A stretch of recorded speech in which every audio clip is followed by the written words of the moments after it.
Hello students, आज का जो हमारा टॉपिक है आपका 8th चैप्टर है डेमोक्रेटिक एडमिनिस्ट्रेशन, लोकतंत्र एवं प्रशासन और लोकतांत्रिक प्रशासन के लक्षण। तो इसमें सबसे पहले मैं आपको बताऊं कि मैंने आपको इसके भी नोट्स और क्वेश्चंस वगैरह शेयर कर दिए हैं। तो ये जो अभी आप नोट्स देख रहे हैं स्क्रीन पर, ये मैंने जो आपकी बुक है BL फड़िया जी की प्रशासनिक संस्थाएं उससे बनाए हैं, और इसके लास्ट में मैं इसी बुक में से आपको क्वेश्चंस भी शेयर कर रही हूँ कि आपसे इसके बारे में क्या क्वेश्चन पूछे जाएंगे।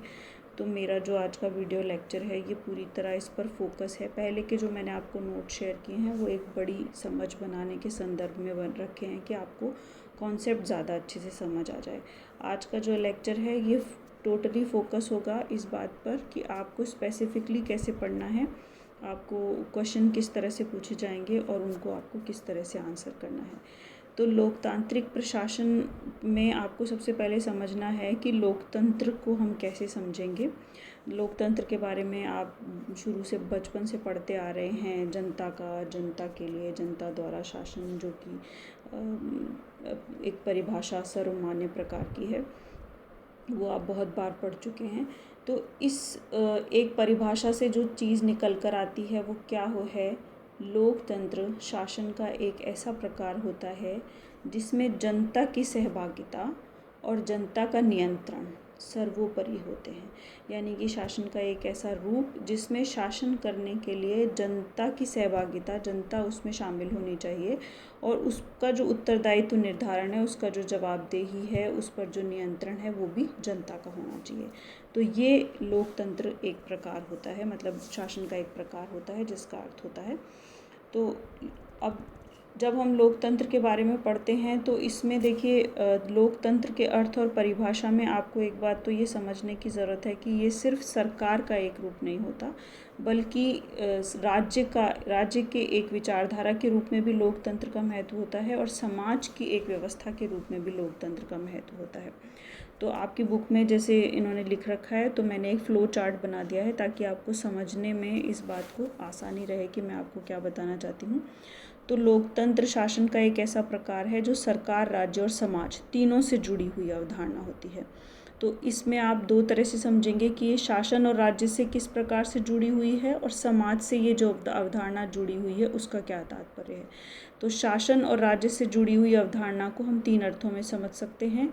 निर्णय करने का क्या प्रोसेस रहता है, निर्णय करने की जो तरीका है उसमें कौन कौन से लोकतांत्रिक तरीके काम में लिए जाते हैं, निर्णय लेने के जो सिद्धांत हैं वो कौन कौन से होते हैं, और आदर्शात्मक मूल्य कौन कौन से समाहित होते हैं जब किसी शासन या राज्य की बात होती है। तो समाज से जो जुड़ी अवधारणा है उसे हम किस प्रकार से समझेंगे कि एक सामाजिक व्यवस्था कौन सी होती है, लोकतांत्रिक सामाजिक व्यवस्था क्या होती है, लोकतांत्रिक आर्थिक व्यवस्था क्या होती है, और लोकतांत्रिक जीवन दृष्टि क्या होती है, मतलब जीवन जीने का तरीका या जीवन को देखने का नज़रिया लोकतांत्रिक हो, ये किस प्रकार से हो। तो क्योंकि आपके चैप्टर का नाम लोकतांत्रिक प्रशासन है, इसीलिए सबसे पहले आप ये समझेंगे कि एक शासन या राज्य जो है वो किस प्रकार से लोकतांत्रिक दिखता है, या उसको किस प्रकार से लोकतंत्र से जोड़ा गया है। तो देखिए, पहला इसमें मैंने 3 पॉइंट बनाए हैं। पहले मैं लिख चुकी हूँ निर्णय करने की विधि, निर्णय लेने के सिद्धांत और आदर्शात्मक मूल्य कौन कौन से।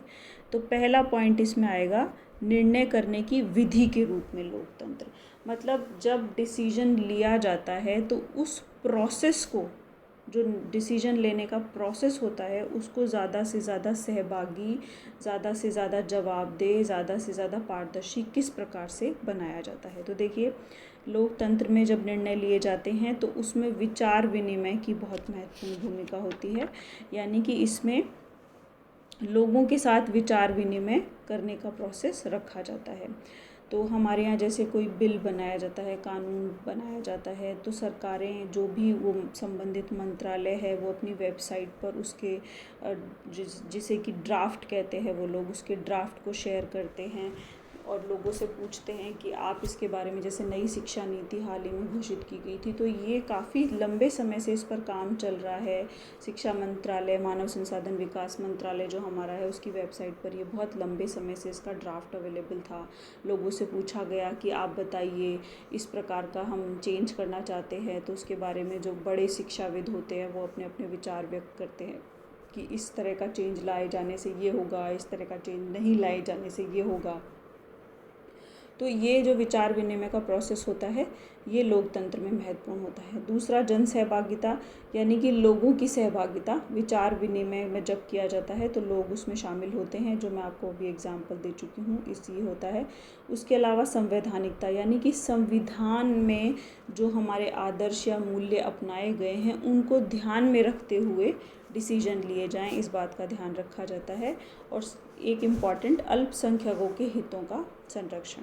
देखिए, लोकतंत्र की जो अवधारणा लाई गई थी वो लाई ही इसीलिए गई थी कि इससे पहले की जितनी भी शासन व्यवस्थाएं थीं या जितने भी सरकारों के प्रकार थे, उसमें क्या होता था कि समाज का ऐसा तबका जो शक्तिशाली होता था, जो बहुसंख्यक होता था, हमेशा वही शासन करता था और वो अपने हितों के लिए ही काम करता था। लोकतंत्र एकमात्र शासन की ऐसी प्रणाली है जिसमें प्रतिनिधि सरकार का रूप रखा गया है, उत्तरदायी सरकार को अपनाया गया है। यानी कि इसमें जो समाज है, जो राज्य है, उसके सभी वर्गों को प्रतिनिधित्व प्राप्त होता है, तो उससे अल्पसंख्यकों के हितों का भी संरक्षण होता है। तो निर्णय करने की विधि के रूप में जब हम लोकतंत्र की बात करते हैं तो उसमें विचार विनिमय, जन सहभागिता, संवैधानिकता और अल्पसंख्यकों के हितों के संरक्षण पर विशेष जोर दिया जाता है। उसके बाद दूसरी बात आती है निर्णय लेने के सिद्धांतों के रूप में लोकतंत्र। यानी कि जब निर्णय लिए जाते हैं तो उसके कौन कौन से सिद्धांत महत्वपूर्ण होते हैं। तो पहला, प्रतिनिधि सरकार का सिद्धांत, यानी कि निर्णय केवल प्रतिनिधि सरकार लेगी। प्रतिनिधि सरकार कौन सी होती है? जो लोगों का प्रतिनिधित्व करती है। इसका मतलब जो लोग होते हैं वो क्या चाहते हैं, उसी के आधार पर वो अपने नेताओं को चुनते हैं कि आप सरकार में हमारा प्रतिनिधित्व करें, हमारी ये इच्छाएं हैं या हमारे ये हित हैं और आप इनको जा कर के वहाँ प्रतिनिधित्व करें। दूसरा, उत्तरदायी सरकार। उत्तरदायी सरकार का मतलब होता है कि सरकार जनता के प्रति समस्त जितने भी अपने क्रियाकलाप होते हैं उनके लिए उत्तरदायी होती है। दूसरा है संवैधानिक सरकार। संवैधानिक सरकार वो सरकार होती है जो संवैधानिक उपबंधों के अनुसार संगठित, सीमित और नियंत्रित होती है। यानी कि संविधान में जो दिए गए हैं उपबंध, उसके आधार पर उसका गठन होता है, उसका नियंत्रण उसी आधार पर होता है। प्रतियोगी राजनीति। प्रतियोगी राजनीति क्या होती है कि जैसे हमारे यहाँ दल हैं, विभिन्न प्रकार के दल होते हैं, तो अगर एक दल जो है वो अपनी सरकार बनाने में विफल रहता है तो उसके दूसरा दल खड़ा हो जाता है, फिर तीसरा दल खड़ा हो जाता है। ऐसे प्रकार से प्रतियोगी राजनीति होती है। इसमें क्या होता है कि जो भी दल ज़्यादा से ज़्यादा जनता की भावनाओं को प्रतिनिधित्व दे पाता है, समझ पाता है, उसको प्रेजेंटेशन कर पाता है, वही अपनी सरकार बना पाता है। तो इससे लोगों को चॉइसेस काफ़ी मिलती हैं। इससे ये फ़ायदा होता है कि लोगों को प्रतियोगी राजनीति से कई तरह के चॉइसेस मिल जाते हैं। इसको इसी तरह से समझा जाना चाहिए कि जैसे हम मार्केट में अपने कपड़े ख़रीदने के लिए जाते हैं, बहुत सारे ब्रांड्स अवेलेबल होते हैं, तो हमारे पास काफ़ी चॉइस होती है। हम कई तरह के शोरूम्स में घूमते हैं और जो हमारे ऊपर सबसे सूटेबल लगता है, हमें ये सबसे खूबसूरत कपड़ा लगता है, जिसके प्राइस भी रीज़नेबल होते हैं, जिसकी ड्यूरेबिलिटी भी अच्छी होती है, तो हम उसे ख़रीद पाते हैं। तो ये एक तरीके से जो चॉइस होती है वो अवेलेबल रहती है। लोकप्रिय संप्रभुता, यानी कि जो शासन है उसमें जनता की सर्वोपरिता, जनता संप्रभु होती है, जनता की सर्वोपरिता होती है, यानी कि जन इच्छाओं को सबसे ज़्यादा महत्व दिया जाता है। कोई भी सरकार कितनी सफल है और विफल है वो इस बात पर मापा जाता है कि वो जनता की इच्छाओं को किस हद तक पूरा कर पाती है और किस हद तक नहीं कर पाती है। तीसरा पॉइंट इसमें है आदर्शात्मक मूल्यों के रूप में लोकतंत्र। तो जितनी भी लोकतांत्रिक शासन व्यवस्थाएं होती हैं, अब उनके अपने कुछ मूल्य होते हैं, वैल्यूज़ होते हैं जिन पर वो टिकी होती हैं। तो ये कौन कौन से वैल्यू होते हैं? व्यक्ति की गरिमा को बनाए रखना, यानी कि सभी व्यक्तियों की गरिमा को बनाए रखना, व्यक्तिगत स्वतंत्रता पर ध्यान देना, सभी व्यक्तियों की अपनी स्वतंत्रता होती है, इस बात को समझना, विधि का शासन, कानून के समक्ष सभी समान हैं, ये मूल्य होता है, समता का सिद्धांत होता है, सभी को कानून के समक्ष समान समझा जाता है और सभी के लिए समान अवसरों की स्थापना की जाती है, सामाजिक, आर्थिक और राजनीतिक न्याय की स्थापना की जाती है। तो ये 3 पॉइंट होते हैं। जब हम किसी राज्य या शासन को लोकतांत्रिक कहते हैं तो उसे किन 3 संदर्भों में समझा जाना चाहिए कि जो डिसीजन लेने का प्रोसेस है उसमें किन मुद्दों पर ध्यान दिया जाता है, निर्णय लेने के जो सिद्धांत हैं वो कौन से होते हैं, और उस शासन के जो आदर्शात्मक मूल्य हैं उनमें कौन से मूल्यों पर सर्वाधिक जोर दिया जाता है। इस आधार पर हम ये समझेंगे कि वो राज्य या शासन लोकतांत्रिक है या नहीं है। फिर इसके बाद पॉइंट आता है समाज से जुड़ी अवधारणा, यानी कि समाज किस प्रकार से लोकतांत्रिक है, इसे हम कैसे समझेंगे, इसे हम 3 दृष्टियों से समझेंगे। एक सामाजिक व्यवस्था के रूप में लोकतंत्र कैसे माना जाएगा, जहाँ प्रत्येक व्यक्ति का मूल्य व्यक्ति के रूप में होता है, यानी कि प्रत्येक व्यक्ति को एक व्यक्ति के रूप में समझा जाता है, ना कि उसकी जाति, धर्म, संपत्ति आदि के आधार पर उसमें किसी प्रकार के भेदभाव नहीं किए जाते, उसे एक व्यक्ति के रूप में देखा जाता है। आर्थिक व्यवस्था जो है वो लोकतंत्र में किस प्रकार से देखी जाती है कि आर्थिक समानता की स्थापना होनी चाहिए, सभी के लिए संसाधनों का समान वितरण होना चाहिए और सभी को समान प्रकार के अवसर प्राप्त होने चाहिए। संसाधनों का वितरण भी समान होना चाहिए और सभी को अपने जीवन के स्तर को उच्च करने के लिए जो अवसर दिए जाते हैं वो भी समान रूप से दिए जाने चाहिए, तभी वो आर्थिक व्यवस्था लोकतांत्रिक कहला सकती है। और एक जीवन दृष्टि के रूप में, यानी जीवन जीने के ढंग के रूप में लोकतंत्र कैसे है कि प्रत्येक व्यक्ति के सुख का समान महत्व होना चाहिए, यानी कि चाहे अमीर हो चाहे गरीब हो, उन्हें एक गरिमामय जीवन को जीने का अधिकार है और एक अमीर व्यक्ति के सुख का जितना महत्व है उतना ही एक गरीब व्यक्ति के सुख का भी महत्व होना चाहिए। दूसरा, सभी व्यक्तियों द्वारा दूसरों के प्रति वैसा ही व्यवहार किया जाना चाहिए जैसा वह अपने प्रति पसंद करता है। मतलब हम चाहते हैं कि हम कहीं जाएं तो हमें इस तरह का ट्रीटमेंट मिलना चाहिए, हमें ये सुविधाएं मिलनी चाहिए, हमारे वो अधिकार होने चाहिए, हमारी ये कर्तव्य होने चाहिए। तो ये सारा किसी दूसरे व्यक्ति के लिए भी हम सेम सोचें कि हम अगर कुछ अधिकार रखते हैं तो सामने वाला भी अधिकार रखता है, तो हम तभी उसके अधिकारों का सम्मान कर पाएंगे। तो समाज से अगर हम लोकतंत्र को जोड़ेंगे, यानी हम ये समझना चाहेंगे कि कोई समाज लोकतांत्रिक कैसे है, तो उसके 3 एस्पेक्ट्स कि एक सामाजिक व्यवस्था लोकतांत्रिक कैसे मानी जाती है, एक आर्थिक व्यवस्था लोकतांत्रिक कैसे मानी जाती है और एक जीवन दृष्टि लोकतांत्रिक कैसे मानी जाती है। तो ये आपका अवधारणा है लोकतंत्र और प्रशासन की। लोकतंत्र से आप क्या समझते हैं, एक प्रशासन या राज्य जो है वो किस प्रकार से लोकतांत्रिक माना जाता है और एक समाज जो है वो किस प्रकार से लोकतांत्रिक माना जाता है। अब आपके इसमें पॉइंट आता है लोकतांत्रिक प्रशासन के लक्षण। आपको इस चैप्टर में जितने प्रश्न पूछे गए हैं ज़्यादातर प्रश्न इसी पर है। दीर्घ उत्तर जो है मतलब बड़े 500 या 200 वर्ड्स के जितने क्वेश्चंस पूछे गए हैं वो ज़्यादातर इसी पॉइंट से पूछे गए हैं कि लोकतांत्रिक प्रशासन के लक्षण बताइए। तो लोकतांत्रिक, देखिए किसी भी देश का संविधान लोकतांत्रिक हो सकता है, राजनीतिक व्यवस्था का ढांचा भी लोकतांत्रिक बनाया जा सकता है कि हम प्रतिनिधि सरकार बनाएंगे, हम उत्तरदायी सरकार बनाएंगे, हम उसके आदर्शों और मूल्यों को भी निर्धारित कर देंगे। लेकिन प्रशासन लोकतांत्रिक, उसकी कार्यशैली लोकतांत्रिक हो ये ज़रूरी नहीं है। इसको बनाने के लिए राज्य और समाज दोनों को मिलकर मेहनत करनी पड़ती है, यानी कि शासन अगर प्रशासन पर संवैधानिक दायित्वों के साथ नियंत्रण रख पाता है, उन्हें उत्तरदायी बना पाता है, उन पर नियंत्रण रख पाता है, तो वो प्रशासन लोकतांत्रिक हो सकता है। उसके साथ साथ जो समाज है, जो लोग हैं, वो अगर अपने अधिकारों के प्रति जागरूक हैं, प्रशासन पर नज़र रखते हैं, उसका मूल्यांकन करते हैं, अपने अधिकारों की मांग करते हैं, तो ही प्रशासन जो है वो लोकतांत्रिक हो सकता है। तो प्रशासन को लोकतांत्रिक बनाने में सरकार का और समाज का दोनों का योगदान महत्वपूर्ण होता है। तो लोकतांत्रिक प्रशासन कौन सा माना जाएगा, मतलब हम किस प्रकार के प्रशासन को लोकतांत्रिक मानेंगे। जब हम ये बात करते हैं कि लोकतांत्रिक प्रशासन के क्या लक्षण हैं या इसके लिए क्या क्या तत्व हैं, क्या विशेषताएं हैं, आपसे कोई भी शब्द में, मतलब तीनों चारों में से कोई भी शब्द का इस्तेमाल करके पूछा जाए, आपको सेम चीज़ें लिखनी है।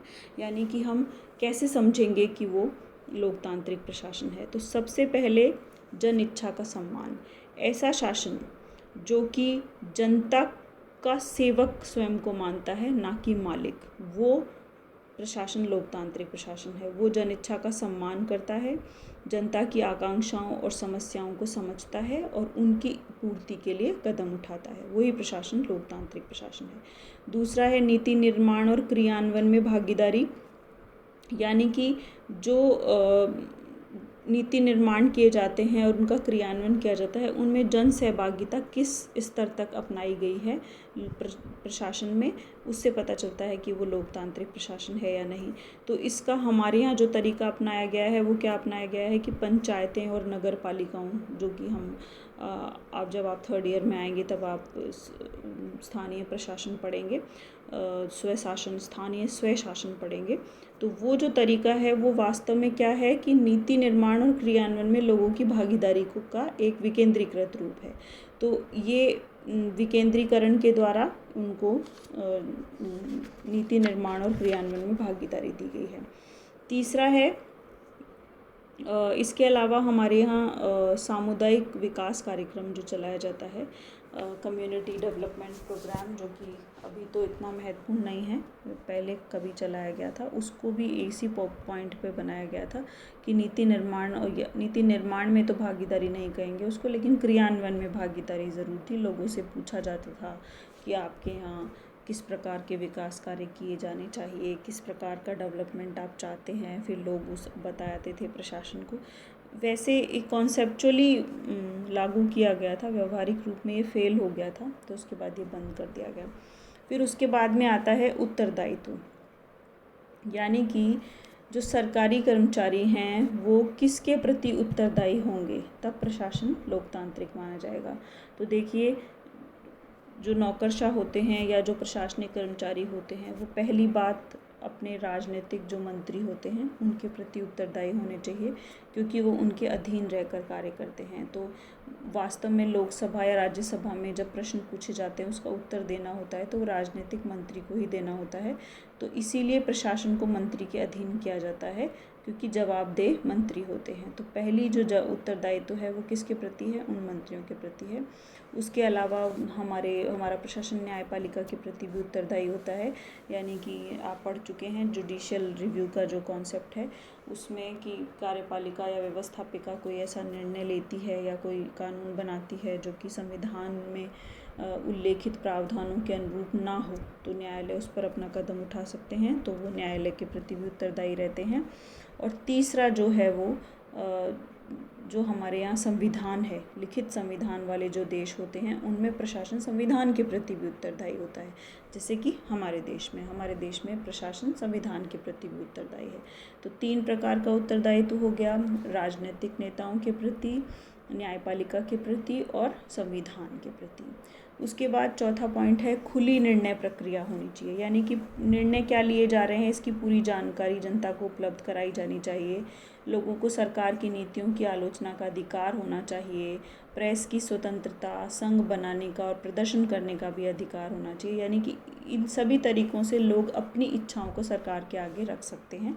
तो खुली निर्णय प्रक्रिया एक महत्वपूर्ण तत्व है। फिर उसके बाद में है जनसंपर्क।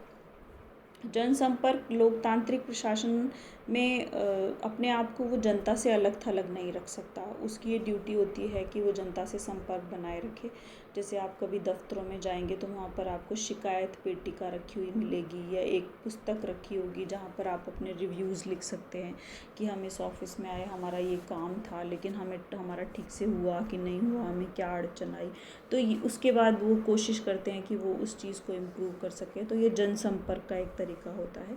ऐसा प्रशासन जो जनता की समस्याओं और शिकायतों को सुनता है, उनसे संपर्क बनाए रखता है, वो लोकतांत्रिक होता है। उसके बाद छठा है प्रशासन का व्यापक आधार। इसका मतलब होता है कि किसी एक वर्ग या किसी एक वर्ग विशेष का प्रशासन पर अधिकार नहीं होना चाहिए, या प्रशासन में केवल वही नहीं होने चाहिए, बल्कि सभी वर्गों, सभी क्षेत्रों, सभी जाति, सभी प्रांतों, सभी भाषाओं के लोगों की भागीदारी प्रशासन में होनी चाहिए।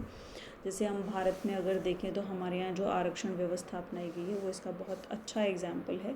वो इसीलिए है कि जो प्रशासन है वो ज़्यादा से ज़्यादा लोकतांत्रिक कैसे बनेगा, जब उसमें सभी वर्गों का प्रतिनिधित्व होगा, सभी भाषाओं का प्रतिनिधित्व होगा। तो आरक्षण के माध्यम से जो अल्पसंख्यक वर्ग हैं उनको प्रतिनिधित्व दिया गया है ताकि वो उसमें भागीदारी निभा सकें। उसके बाद स्वेच्छाचारिता पर नियंत्रण। प्रशासन जिसके पास भी पावर होती है, काम करने के लिए पावर दिया जाना ज़रूरी है, वरना काम नहीं हो पाते, लेकिन जिसके पास भी पावर होती है उसके साथ सबसे बड़ी प्रॉब्लम आती है कि वो निरंकुश और स्वेच्छाचारी व्यवहार करने लगते हैं, यानी कि नियमों कानूनों को अपने हिसाब से इंटरप्रेटेट करने लगते हैं। तो उस पर नियंत्रण के लिए क्या महत्वपूर्ण है, प्रशासन पर नियंत्रण होना चाहिए। तो हमारे यहाँ संसद और न्यायपालिका दोनों का होता है प्रशासन पर नियंत्रण। तो अगर आपको फर्स्ट ईयर की आपकी पढ़ाई याद होगी तो मैंने आपको बताया था कि संसद जो है वो किस प्रकार से कार्यपालिका पर नियंत्रण स्थापित करती है। तो लोकसभा में प्रश्न पूछकर, स्थगन प्रस्ताव लाकर, अविश्वास प्रस्ताव लाकर, कई प्रकार के प्रस्ताव लाकर जो है वो सरकारों से प्रश्न पूछे जाते हैं और उनकी नीतियों पर क्रिटिसाइज़ किया जाता है, उनके कानून जो पारित किए जाते हैं उन पर बहस की जाती है। इससे भी प्रशासन पर एक जो नियंत्रण स्थापित होता है। उसके अलावा न्यायपालिका तो है ही, अगर वो किसी भी प्रकार के नागरिकों के अधिकारों का हनन करते हैं या सरकार के जो करार होते हैं उनका उल्लंघन करते हैं तो लोगों के पास हमेशा ये ऑप्शन होता है कि वो न्यायपालिका के पास जा सकें। तो हमारे यहाँ प्रशासन पर न्यायपालिका का नियंत्रण भी होता है। उसके बाद एक महत्वपूर्ण है विकेंद्रीकरण। मैं आपको बता चुकी हूँ विकेंद्रीकरण यानी कि निर्णय में लोगों की भागीदारी। जितने ज़्यादा लोगों की निर्णयों में भागीदारी होगी उतना ही वो निर्णय जो है वो लोगों के हितों को पर अधिक केंद्रित होगा। तो हमारे यहाँ इसके लिए पंचायत व्यवस्था और नगर पालिका व्यवस्था अपनाई गई है विकेंद्रीकरण के लिए। उसके बाद आता है आदर्श एवं मूल्यों पर आधारित, यानी कि लोकतांत्रिक प्रशासन जो है वो कुछ वैल्यूज़ पर डिसाइड होते, कुछ वैल्यूज़ होते हैं जिसमें जनता की स्वतंत्रता बनाए रखना, व्यक्तिगत स्वतंत्रता का ध्यान रखना, लोगों की गरिमा का ध्यान रखना, ये सारे आदर्श और मूल्य होते हैं। समानता की स्थापना करना, इन पर अगर काम किया जा रहा है किसी प्रशासन में तो वो लोकतांत्रिक प्रशासन है, अन्यथा नहीं है। उसके बाद प्रशासन का लोकतांत्रिक ढांचा, यानी कि इन सब कामों को लोगों का काम करने के लिए प्रशासन का गठन किया जाता है, लेकिन प्रशासन का स्वयं का ढांचा भी लोकतांत्रिक होना चाहिए। यानी कि उस प्रशासन में काम करने वाले जो लोग हैं उनके बीच में झगड़े होते हैं या विवाद होते हैं तो उनको किन माध्यमों से सुलझाया जाता है, ये भी एक महत्वपूर्ण होता है। तो अगर वो विवाद जो हो रहे हैं वो बातचीत के द्वारा सुलझाए जाते हैं और एक दूसरे की समझाइश के आधार पर सुलझाए जाते हैं तो वो लोकतांत्रिक प्रशासन होता है।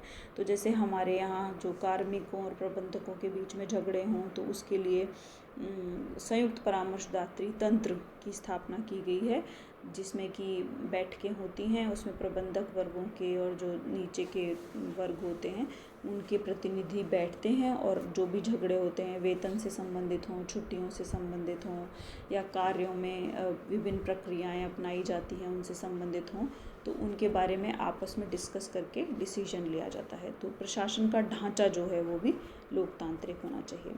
उसके बाद इम्पॉर्टेंट है राजनीतिक नेतृत्व की सर्वोपरिता। ये मैं आपको अभी समझा चुकी हूँ कि लोकतांत्रिक प्रशासन में लोक सेवा के अधिकारी चाहे कितने भी ऊंचे पद पर हों, लेकिन वो मंत्री के निर्देशन और अधीक्षण में कार्य करते हैं, और ये इसीलिए करते हैं क्योंकि लोकसभा के प्रति वास्तव में मंत्री उत्तरदायी होते हैं। जब सवाल पूछे जाते हैं तो जवाब उन्हें देना होता है, तो जो जवाबदेह होगा उसको पावर दिया जाना ज़रूरी है।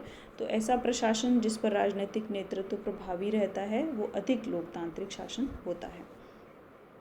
ये सारे पॉइंट्स हैं कि एक लोकतांत्रिक प्रशासन के क्या तत्व होते हैं, लोकतांत्रिक प्रशासन के क्या लक्षण होते हैं, लोकतांत्रिक प्रशासन की विशेषताएं क्या होती हैं, या कौन से लक्षण हैं जिसके आधार पर प्रशासन को लोकतांत्रिक माना जाता है। आपसे चारों तरीके से घुमा फिरा के जैसे भी पूछे आपको ये 11 पॉइंट्स लिखने हैं। इसमें से आई होप अगर आप 11 आपको ज़्यादा भी लग रहे हों तो 7-8 ज़रूर याद कीजिएगा। उसके बाद एक पॉइंट होता है, आपसे पूछा जाएगा कि और अधिक प्रभावी बनाने के लिए या प्रशासन को और अधिक लोकतांत्रिक बनाए जाने के लिए हाल के वर्षों में क्या प्रयास किए जा रहे हैं, जो कि महत्वपूर्ण है। सेकंड ARC की रिपोर्ट्स में भी इनके बारे में बात की गई है और समय समय पर जो प्रशासन के संदर्भ में समितियां गठित की जाती हैं उनके सुधार को लेकर के वो भी इस तरह की सुझाव देती रहती हैं। तो 7-8 चीज़ें और हैं जिसे बनाया जा सकता है। जैसे प्रशासन को अधिक जवाबदेह बनाया जाना चाहिए। जवाबदेह का मतलब होता है कि वो अपने कार्यों के प्रति जवाबदेह रहे, चाहे राजनीतिक नेताओं के प्रति रहे, संसद के प्रति रहे, लोगों के प्रति रहे। तो कौन कौन से तरीके अपना करके उन्हें अधिक जवाबदेह बनाया जा सकता है। तो ये एक्चुअली बहुत डिटेल कॉन्सेप्ट है। अगर मैं आपको यही समझाना शुरू करूँ तो वो बहुत ज़्यादा हो जाएगा, क्योंकि सेकंड ARC ने प्रशासन को जवाबदेह बनाने के बारे में बहुत सारी रिकमेंडेशन की हैं, लेकिन वो इस चैप्टर से रेलेवेंट नहीं है, तो इतना ज़्यादा डिटेल में हम नहीं जाएंगे। तो आप इसको इसी तरह से समझिए कि प्रशासन को राजनीतिक और संविधान के प्रति, राजनीतिक नेताओं के प्रति और जनता के प्रति अधिक से अधिक जवाबदेह बनाने के प्रयास होने चाहिए। ऐसी लाइन आप लिख दीजिएगा। दूसरा है प्रशासन में पारदर्शिता। इसके लिए भी बहुत सारे प्रयास किए जाते हैं। प्रशासन किस प्रकार से नीतियां बना रहा है, उन्हें किस प्रकार से क्रियान्वित करता है, उनका मूल्यांकन कैसे हो रहा है, इसके बारे में ट्रांसपेरेंसी लाई जानी चाहिए। हमारे यहाँ सरकारों के द्वारा विभिन्न मंत्रालयों और विभागों को ये निर्देश दिए जाते हैं कि वो इस संदर्भ में समय समय पर सूचनाएं अपनी वेबसाइट पर डालते रहें, ताकि लोग देख सकें कि उन्होंने कोई डिसीजन लिया है तो उसका इम्प्लीमेंटेशन किस प्रकार से हो रहा है, और अगर किसी को उसमें कोई दिक्कत हो तो वो उसके बारे में कंप्लेन कर सकता है। तीसरा है नागरिकों को सूचना का अधिकार। इसके बारे में आपको पता ही होगा, बहुत महत्वपूर्ण है। हमारे यहाँ 2005 में इसके बारे में कानून पारित हो चुका है। तो लोगों को ये अधिकार है कि वो शासन की किसी भी प्रक्रिया या प्रणाली के बारे में अगर डाउट रखते हैं तो वो RTI दाखिल करके पता कर सकते हैं कि वहाँ पर क्या काम चल रहा है या वो क्या सूचना है। चौथा है नागरिक चार्टर। नागरिक चार्टर का कॉन्सेप्ट ऐसे विभागों और मंत्रालयों के लिए बनाया गया है जो प्रत्यक्ष रूप से जनता से जुड़े होते हैं। तो उनको ये दिया गया है कि वो जो भी सेवाएं जनता को देते हैं उनका एक चार्टर बना करके अपने ऑफिस के बाहर लगा दें। जनता को ये पता चलना चाहिए कि हम जो भी डिपार्टमेंट है, हमका मतलब जो भी डिपार्टमेंट है वो डिपार्टमेंट आपको क्या क्या सेवाएं दे रहा है। तो उससे आपको जानकारी मिलेगी, और उनमें अगर किसी प्रकार की कमी लगती है या आपको लगता है कि वो लिखा तो बोर्ड पर बहुत कुछ है लेकिन कर नहीं रहे हैं, तो आप उसके बारे में भी कंप्लेन कर सकते हैं। पांचवा है प्रशासन में नागरिकों की सहभागिता बढ़ाने के प्रयास होने चाहिए। ये भी बहुत सारे हैं, कई प्रकार की समितियां गठित की जाती हैं जिसमें नागरिक जो समाज है उसके प्रतिनिधियों को बुलाया जाता है, या जो स्वयंसेवी संगठन काम करते हैं फील्ड में उनको बुलाया जाता है। जैसे कि सोशल ऑडिटिंग का कॉन्सेप्ट है, तो ऑडिट करने के लिए स्वयंसेवी संस्थाओं और सिविल सोसाइटी को आमंत्रित किया जाता है। ये एक प्रकार का नागरिकों की सहभागिता बढ़ाने का कॉन्सेप्ट है। उसके अलावा ई गवर्नेंस आप समझ सकते हैं, ज़्यादा से ज़्यादा जो सर्विसेज हैं जो जनता से जुड़ी हुई हैं उनको कंप्यूटरीकृत करना, उनको डिजिटल कर देना, लोगों तक जल्दी पहुंच सके, त्वरित रूप से पहुंच सके और ज़्यादा ट्रांसपेरेंट रूप से पहुंच सके। तो हमारे यहाँ बहुत बड़े स्तर पर इस पर काम चल रहा है। जैसे भूमि से जुड़ी हुई ज़्यादातर चीज़ें, उनके भूमि के जो दस्तावेज हैं उनका कंप्यूटरीकरण कर दिया गया है। उसके अलावा जन्म मृत्यु के प्रमाण पत्र, विवाह प्रमाण पत्र, कई तरह की और बहुत सारी सुविधाएं ऐसी हैं जिनको कि कंप्यूटरीकृत कर दिया गया है ई गवर्नेंस के तहत। फिर है स्वयंसेवी संस्थाओं के कार्यों और भूमिकाओं का विस्तार। जो NGO होते हैं, जो भी सिविल सोसाइटी से जुड़ी हुई बहुत सारे NGO होते हैं, वो लोगों के बीच में जाकर काम करते हैं, तो उनकी भूमिकाओं को ज़्यादा से ज़्यादा विस्तार दिया जाना चाहिए, ताकि वो शासन का जो पहुंच है लोगों तक वो विस्तृत हो सके। हम प्रशासन को बहुत ज़्यादा विस्तृत नहीं कर सकते कि वो लोगों तक पहुंच पाए, तो उससे वो ढांचा और बड़ा और बिखरा हुआ होता चला जाएगा, जो ऑलरेडी हमारे यहाँ काफ़ी कॉम्प्लिकेटेड हो गया है। तो हमारे यहाँ ये कोशिश है कि जो स्वयंसेवी संस्थाएं हैं उनके कार्यों और भूमिकाओं का विस्तार होना चाहिए, ताकि वो छोटे से छोटे वर्गों तक भी शासन की पहुंच को सुनिश्चित कर सकें। उसके अलावा प्रशासन पर न्यायिक नियंत्रण की कारगर व्यवस्था होनी चाहिए, यानी कि जुडिशियल जो कंट्रोल है उसको और ज़्यादा बढ़ाया जाना चाहिए, ताकि अधिक जवाबदेही जो है वो सुनिश्चित की जा सके। तो ये अगर आपसे ऐसा प्रश्न पूछा जाता है कि इसका लक्षण बताइए और हाल के वर्षों में प्रशासन को अधिक लोकतांत्रिक बनाने के लिए क्या प्रयास किए गए हैं, या आपसे पूछा जाए कि आप बताइए प्रशासन को अधिक लोकतांत्रिक बनाने के लिए और क्या सुझाव आप देना चाहेंगे, तो आप ये 6-7 जो सुझाव हैं इनके बारे में दे सकते हैं। उसके बाद देखिए, ये आपके जो बुक है उसमें से मैंने क्वेश्चंस लिए हैं। तो प्रजातांत्रिक प्रशासन की अवधारणा समझाते हुए इसकी विशेषताएं लिखिए, महत्वपूर्ण विशेषताएं विस्तार से लिखिए, प्रमुख विशेषताओं का परीक्षण कीजिए, प्रमुख लक्षण बताइए। चारों क्वेश्चन एक ही बात पूछ रहे हैं, कोई 4 क्वेश्चन अलग नहीं है, ये एक ही बात पूछी जा रही है। तो आपको अगर बड़ा क्वेश्चन पूछा जाएगा आपको इस चैप्टर में से, तो यही पूछा जाएगा 500 वर्ड्स में। तो आप इसका एक कॉमन फॉर्मेट तैयार कर लीजिए। फॉर्मेट वैसे मैंने फर्स्ट ईयर में आपको काफ़ी काम कराया था इस पर, लेकिन फिर भी अगर आपको दिक्कत हो फॉर्मेटिंग किस तरह से करनी है, तो आप मुझसे पर्सनली इस बारे में बात कर सकते हैं, मैं आपको बता दूंगी। उसके बाद लघु प्रश्न, लोकतांत्रिक प्रशासन से क्या समझते हैं, उसके प्रमुख 5 लक्षण बताइए, लोकतांत्रिक प्रशासन के 2 लक्षण बताइए, विकेंद्रीकरण से आप क्या समझते हैं, प्रत्यक्ष लोकतंत्र से आप क्या समझते हैं। इस तरह के छोटे छोटे क्वेश्चन इस चैप्टर में से बनते हैं। तो आई होप ये चैप्टर आपको ठीक से समझ आया होगा। ये जो नोट्स हैं ये शॉर्ट नोट्स हैं काफ़ी, और मैं इसके अलावा जो आपको PDF में नोट्स भेज चुकी हूँ, आप कंबाइंड रूप से इनको पढ़ेंगे तो आपको ये कॉन्सेप्ट बहुत अच्छे से क्लियर हो पाएगा। ये काफ़ी इम्पॉर्टेंट चैप्टर है। एक कॉन्सेप्चुअल नॉलेज को इम्प्रूव करने के पॉइंट ऑफ व्यू से जो सेकेंड ईयर का ये जो हम पढ़ रहे हैं सारा पार्ट, ये कॉन्सेप्चुअल क्लैरिटी के लिए बहुत इम्पॉर्टेंट है। अभी अगर आप इन चीज़ों को बहुत अच्छे से समझेंगे तो जब आप कभी सिविल के मेंस लिखेंगे, RAS के मेंस लिखेंगे, UPSC के मेंस लिखेंगे, तब आपको समझ आएगा कि ये जो चैप्टर थे वो कितने इम्पॉर्टेंट थे। तो आप इन्हें ध्यान से पढ़िएगा। किसी भी प्रकार की आपको कोई कन्फ्यूजन रहता है तो आप मुझसे पूछ सकते हैं। मैं बार बार आपको कहती हूँ, ये अलग बात है कि आप ना तो देख रहे हैं, ना पढ़ रहे हैं, ना पूछ रहे हैं, पर मेरी आपसे रिक्वेस्ट है, आप में से जो बच्चे सिंसियरली अपना करियर बनाना चाहते हैं, सिविल में जाना चाहते हैं, वो स्पेशली हमेशा मैं कहती हूँ मोस्ट वेलकम है। आप मुझसे कभी भी आकर पूछ सकते हैं। Thank you so much.